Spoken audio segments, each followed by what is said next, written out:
تو موطا امام مالک میں یہ حدیث ہے کہ حضرت عمر نے 8 رکعتیں اور 3 وتر پڑھائے تھے.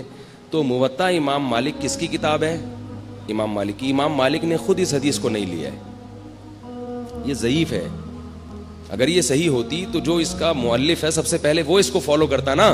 خود امام مالک کا یہ مذہب نہیں ہے کہ تراویح 8 رکعتیں ہیں, خود انہوں نے اس کو فالو نہیں کیا. سمجھ رہے ہو بات کو؟ تو اس لیے جو مجتہدین ہیں, جو فقہاء ہیں, ان کی بات کو مانو بھائی, جو ساری دنیا چلتی چلی آئی ہے. اب یہ تو اب رواج ہو گیا اتنا. پھر بھی بار بار میں یہ کہتا ہوں کہ لڑنا نہیں چاہیے ان چھوٹے مسائل میں, بس آپ کا نظریہ درست کرنا, موقف اپنا سامنے رکھنا مقصد ہے. پھر بھی کوئی 8 پڑھ رہا ہے, 20 پڑھ رہا ہے, تو کسی پہ طنز نہ مارو. لوگ کیا کرتے ہیں کہ ایک دوسرے پہ طنز کرنا شروع کر دیتے ہیں. تو آپ اپنے آپ کو متبع سنت سمجھیں اور دوسرے پہ طنز ماریں, یہ طریقہ غلط ہے. اور نبی صلی اللہ علیہ وسلم کے نہ یہ اخلاق ہے نہ یہ سیرت ہے. وہ بولیں بھائی اس بیچارے کی جو سمجھ میں آیا, اس کو نبی کا جو طریقہ اس کی سمجھ گیا, وہ اپنے حساب سے سنت کو فالو کر رہا ہے, تو ٹھیک ہے. اس کو اگر وہ اجتہادی خطا پہ ہے تو اللہ تعالیٰ پھر اس کو, اگر وہ اس میں صلاحیت ہے اجتہاد کی اور خطا ہو رہی ہے, تو اللہ اس کو ثواب دے دے گا اس پہ. تو 2 کام میں نے بتا دیے. دوسرا کام کیا ہے؟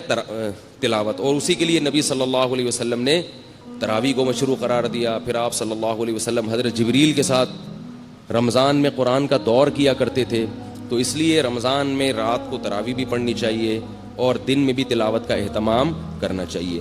تیسرا کام جس کا حدیث میں ذکر ملتا ہے اور قرآن نے اشارہ بھی دیا اس کی طرف, وہ کیا ہے؟ صدقات و خیرات کی کثرت. روزہ رکھنا آسان ہے, مال خرچ کرنا مشکل.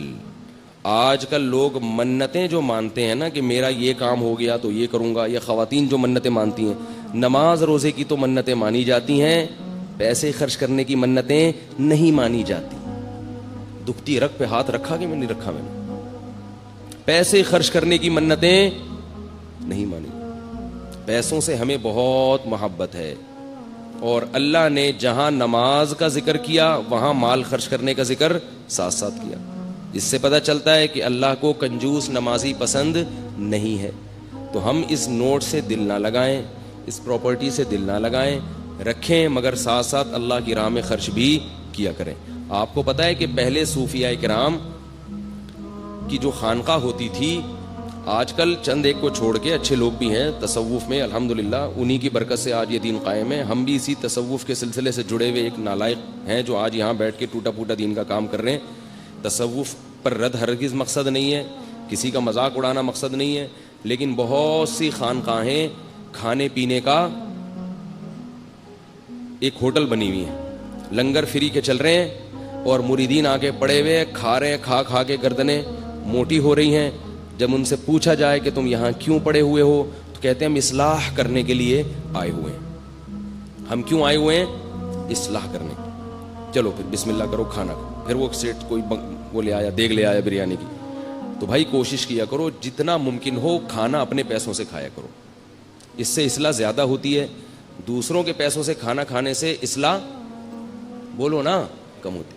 اور اگر خانقاہ میں ہو تو کوشش کرو کھاؤ ہی نہیں, روزے رکھو, کیونکہ روزے رکھنے سے جو اصلاح ہوتی ہے وہ کھانے سے نہیں ہوتی. تو بہرحال تو پہلے, لیکن اچھی خانقاہیں بھی ہیں الحمدللہ.